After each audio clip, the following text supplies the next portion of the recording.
जब कोई सांसारिक लड़की विदा होती है वो भी बहुत रोती है, चीखती है, भाई से लिपट कर, पिता से, माँ से लिपट कर। हाँ, और ये विदाई होती ही बड़ी दर्दनाक है। कई बार जब लड़की ससुराल जाती है तो ससुराल वाले देखने आते हैं लड़की क्या लेकर आई, क्या मिला दहेज में, क्या लेकर आई। ये दुनिया भी कैसी है, क्यों? लड़की जब आई तो जमाने ने ये तो देखा कि लड़की क्या लेकर आई, पर किसी की दृष्टि वहां नहीं पहुंची कि लड़की क्या छोड़कर आई। लड़की का त्याग कोई नहीं देखता। और लड़की ससुराल में जब बहू होती है ना, कोई गलती हो जाए तो ताने सुनने को मिलते हैं। रोटियां यदि गोल गोल नहीं आई तो सास ताने मारती है, तेरी माँ ने नहीं सिखाया रोटी बनाना। सब्जी में जरा सा नमक ज्यादा हो जाए तो ताने सुनने को मिलते हैं। अच्छा, मैं आपसे पूछता हूं, आपकी बेटी से यदि गोल गोल रोटी ना आए तो क्या आप उसे ताने मारेंगे? नहीं, बल्कि हाथ पकड़कर सिखाएंगे कि ऐसे नहीं ऐसे। आपकी बेटी से गलती होती है तो आप उसे ताने नहीं मारती बल्कि उसे सिखाती हैं। यदि हर सास अपनी बहू की गलती पर ताने ना मारकर उसे सिखाने लग जाए तो हर बहू बेटी हो जाए और हर सास माँ हो जाए और ये झगड़ा सदा सदा के लिए समाप्त हो जाए।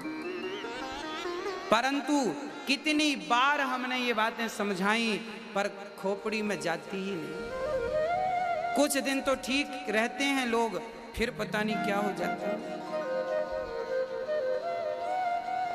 क्यों ऐसा है राम जाने। हाँ, इसलिए मैं प्रार्थना करता हूं सास को मां का दर्जा दिया जाए, सास को मां कहा।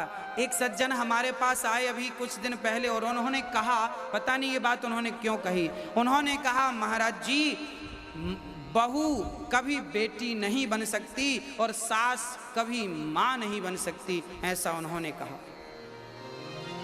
अब ये तो आप लोग ही बतला सकते हैं कि क्या बहू कभी बेटी नहीं बन सकती?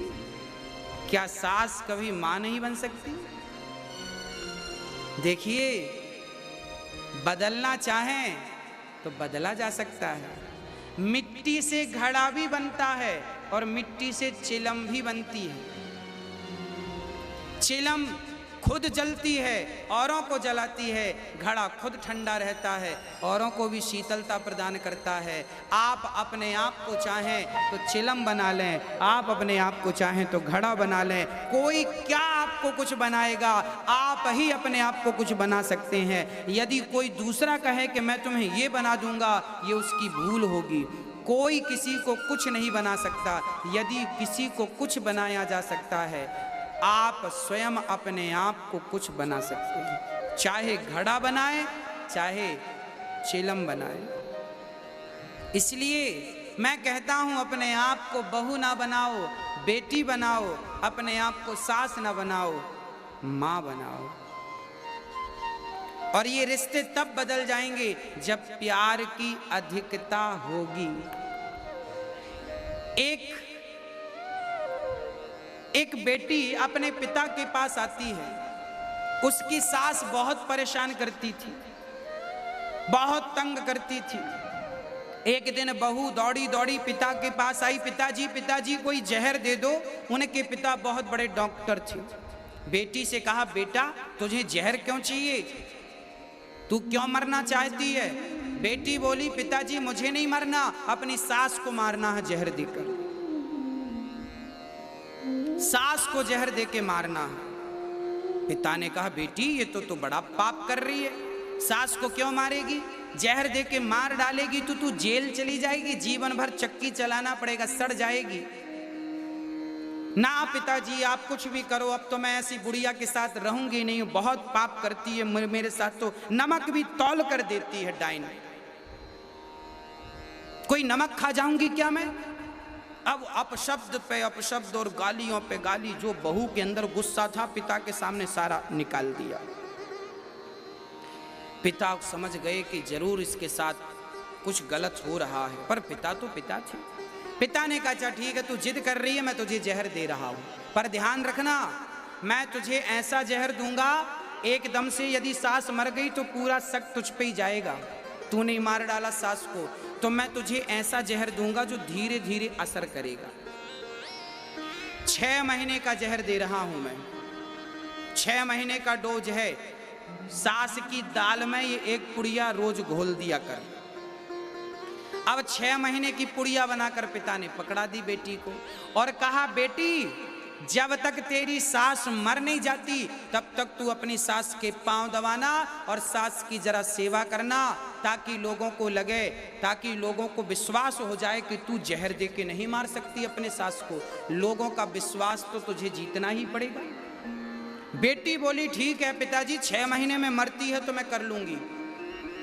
अब पुड़ियां लेकर के बहू आई और अपनी सास को रोज एक पुड़िया देने लगी, पर पुड़िया तो देती दाल में मिलाकर, पर रोज पांव दबाती और सास जो कहती कर लेती चुपचाप बिना कुछ कहे। उसको ये लगता 6 महीने बाद तो मर ही जाएगी, कर लो, बिल्कुल चुपचाप। अब सास गाली दे तो भी चुप, पांव दबाए। अब धीरे धीरे सास को लगा मेरी बहू कितनी बढ़िया हो गई। अब सास भी अपनी बहू से प्यार करने लग गई। वो भी कहती बेटा पांव मत दबा, तू भी तो थक गई होगी, जा सो जा। और सुन कल तू थोड़ा देर तक सोना, सुबह मैं उठ के काम कर लूंगी। अब सास घर का काम कभी कभी करती, कभी सास भोजन बनाने लगती। अब बहू कभी कभी बहू बर्तन मांज धुल देती तो कभी सास बर्तन, मतलब मिल बांट के अब काम होने लगा। अब बहू को लगने लगा मेरी सास तो बहुत अच्छी हो गई, ये तो मेरे साथ हाथ बटाने लग गई, ये तो काम करने लग गई। धीरे धीरे सास और बहू का इतना प्यार हो गया, इतना प्यार हो गया कि सास बहू के बिना ना रहे और बहू सास के बिना ना रहे। अब उसे याद आया कि सास को 6 महीने पूरे होने को आए, अब तो ये मर जाएगी और अब मैं चाहती नहीं हूं कि अब पिता के पास दौड़ी दौड़ी पिताजी पिताजी सुनो, वो सास की जो गोली तुमने दी थी रद्द करो उनको। क्या हुआ बेटा? पिताजी मैं अपनी सास को मारना नहीं चाहती, पहले तो लग रहा था कि मैं मार डालूं, पर सास तो इतनी बदल गई, इतनी अच्छी हो गई कि अब तो वो इतना प्यार करती है कि पहले मुझे खिलाती है, बाद में खुद खाती है और पूरी चाबियां उसने मुझे दे दी, जो करना है बहू तू कर। अब तो मुझे कोई दिक्कत नहीं है सास से, माँ की तरह मुझे प्यार करती है, माँ की तरह रखती है। पिताजी आप कोई ऐसी दवाई दो कि मेरी सास मरे ना, बल्कि मेरी उम्र भी उसको लग जाए। तब पिता ने कहा बेटा चिंता ना कर, जो तुझे गोलियां दी थी वो केवल चूरन की गोलियां थी, चिंता की कोई बात नहीं। चूरन था हाजमौला। अरे पिताजी तो ये बेटा जब तूने अपना स्वभाव बदला, मैंने कहा था ना कि तू अपने आप को बदल देगी तो सामने वाला अपने आप बदल जाएगा।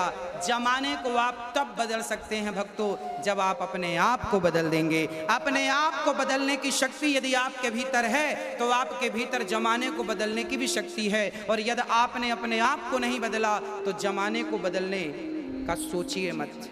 सास बुरी नहीं होती, बहू बुरी नहीं होती, केवल एक नजरिया बुरा होता है। इसलिए सास अपनी बहू से प्रेम और बहू अपनी सास से प्रेम करें। अपनी अपनी जिद छोड़ दें सब लोग, और कभी सास की बात मान ले बहू और कभी बहू की बात मान ले सास, तो फिर आपका घर घर थोड़ी रहेगा मेरी माँ, घर तो स्वर्ग बन जाएगा, घर स्वर्ग बन जाएगा।